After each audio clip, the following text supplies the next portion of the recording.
Hello everyone, we are back again, which is going to be kind of fun because we finally get to that fighting part, the part that Metroid is all about. So just go over and talk to this guy. You're good to go. Admiral Dean is waiting inside. Yep, so we get to go meet the Admiral, who's unique to this, has nothing to do with any rest of the storyline, and that's about it. So, then we also get to meet our friendly neighborhood bounty hunters, all right there. And we get to have a fun conversation to figure out what the entire game's going to be about, somewhat. Anyway.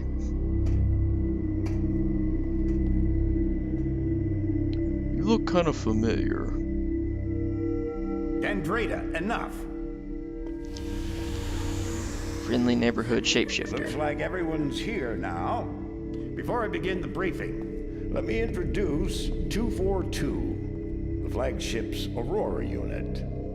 Ah, an organic supercomputer. Fascinating. It's my understanding that the Galactic Federation's core network is comprised of such units. That is correct, Core. And we serve as the network's master control. However, currently the network is down.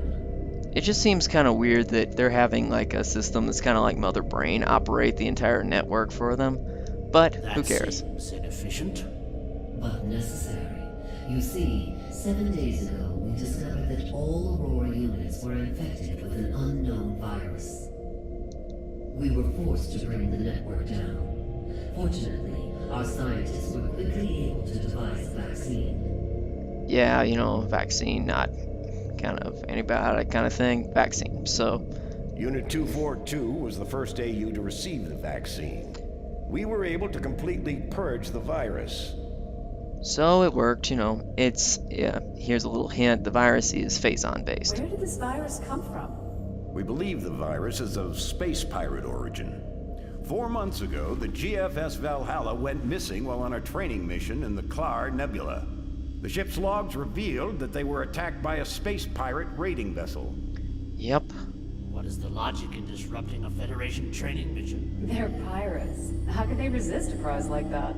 That never would have happened if I'd been Then it's a shame you weren't. The pirates boarded the Valhalla and gained access to the ship's Aurora unit, 313.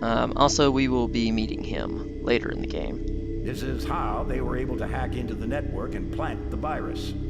Thanks to our security protocols, we were able to shut down the network before the damage from the virus became irreversible. But we're still vulnerable. If the pirates decide to launch a major offensive, we'd be hard-pressed to defend ourselves. We must rid the other AUs of that virus and bring the network back online. That's where you come in. We need you to deliver the vaccine to each of the AUs in this system. Yeah, that mission kind of goes behind us later on, but yeah. We'd also like you to investigate the pirates' activity in the area. You need to know what they're up to. Which shouldn't be too hard in a few seconds. Condition red. All personnel to combat-ready stations. Repeat. Condition red. Sir, a space pirate attack fleet has just warped out of some sort of wormhole. They're also heading for Sector 0, the planet's home base. Damn! They're targeting the planetary defense system. Get down to the planet and aid the ground troops. Stop those pirates from disabling the defense system. Go!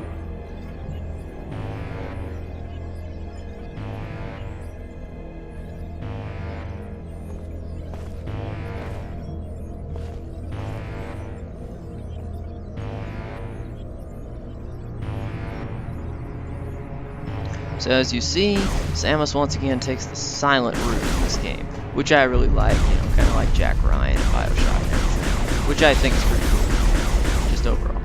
You know, like, I think that the silent character really shows some character, in a way, kind of, because you feel like you're in charge, and you don't have to have somebody else speak for you. Samus, get to your ship. We need you down on the planet. Until we get the fleet in formation. Yeah, well, that's a unique formation. Oh wait, I forgot to scan him. You should always scan him because you never have another chance for scanning him, so do that quickly. Anyway, then go this way. You meet up with some friendly neighborhood auto defense turrets. that will help you at the beginning here. So quickly scan these guys. The Space Pirate Militia, their secondary forces. So just blast these guys away. They're not really that important. So they don't take that much to kill either. But, you know,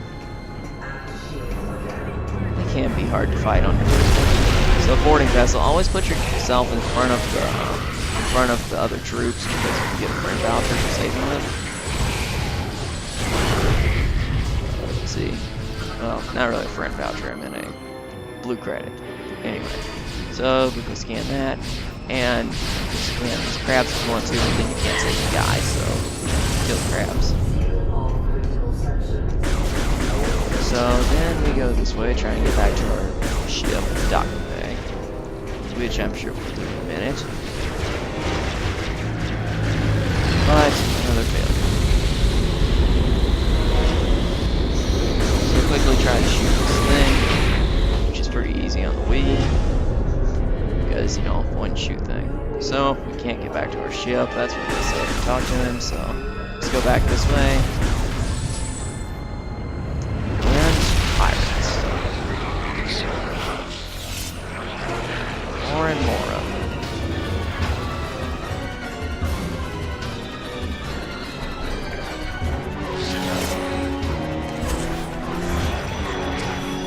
So they're tossing around an energy cell.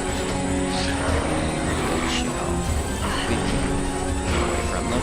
Just lock onto one of the guy who has the energy cell and keep shooting. The other guys will interfere a lot, but see, they like to take the energy cell. See, these guys, you should scan now, just as a fact, because you're not going to have a lot of chances to scan these guys again, but it doesn't really matter, just blast them away. Just follow them closely, even though they have that chance to get away. This part can be also quite dangerous for you, because your health will drop, and you're going to be like, what, this is a Metroid game? How can that happen? But don't worry too much, just blast, and you'll do it. Just don't get too close to them, or else they can use a melee attack, which you can't do, sadly. I don't know why that is. Couldn't give a first-person shooter with a melee attack, but I don't know. I mean, this power shoot should give you a lot of strength, right? So it's an energy cell. Just pick it up. Just by walking over it, it's pretty easy. So now the room will get ready so we can put the energy cell back.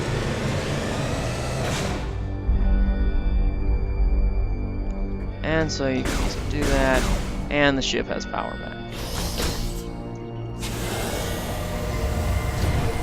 Which will give us a chance to get out of here, right? Wrong. A lot of enemies in here. There's actually an unlimited supply of these little crab dudes, so if you try to kill them, you'll just farm a bunch of free vouchers.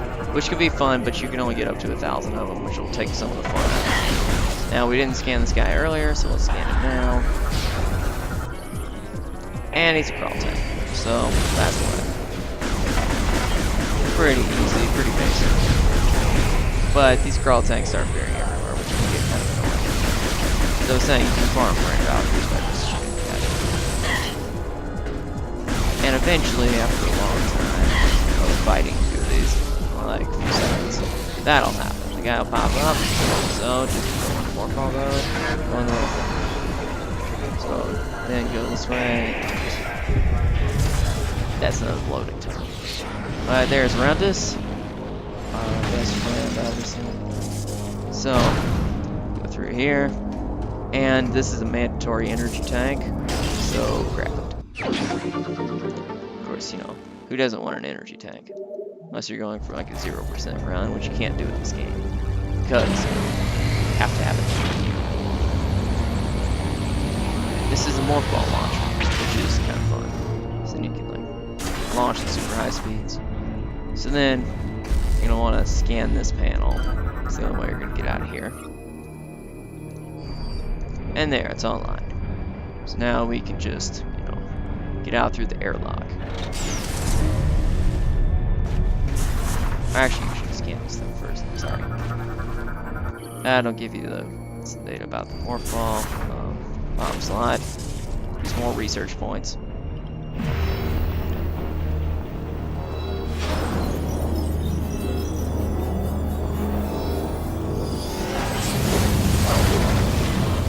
So, of course, though, you can't die in the scene. All you do is be able to escape while drifting out in space. Simple as that.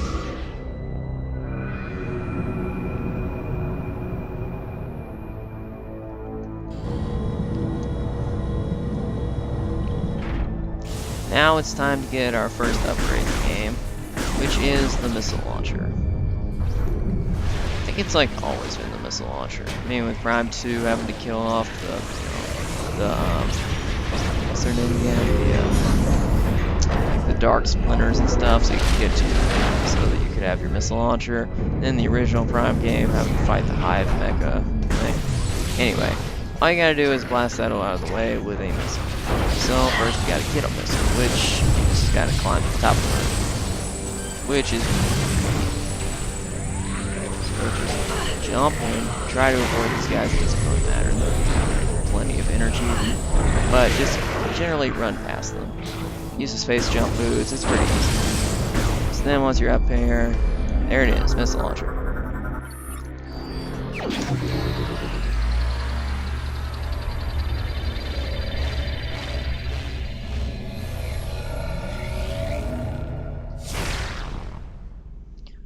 Pretty basic weapon, but I actually don't like the missiles in this game because they're not as good as the original. Because first off, they don't look as cool. The original had that, you know, like blue tail following the missiles, which I thought was really cool. And then also the missiles don't track as well as they did in the old game. If you fire a missile while locked on in the old games, it was going to hit your target no matter what.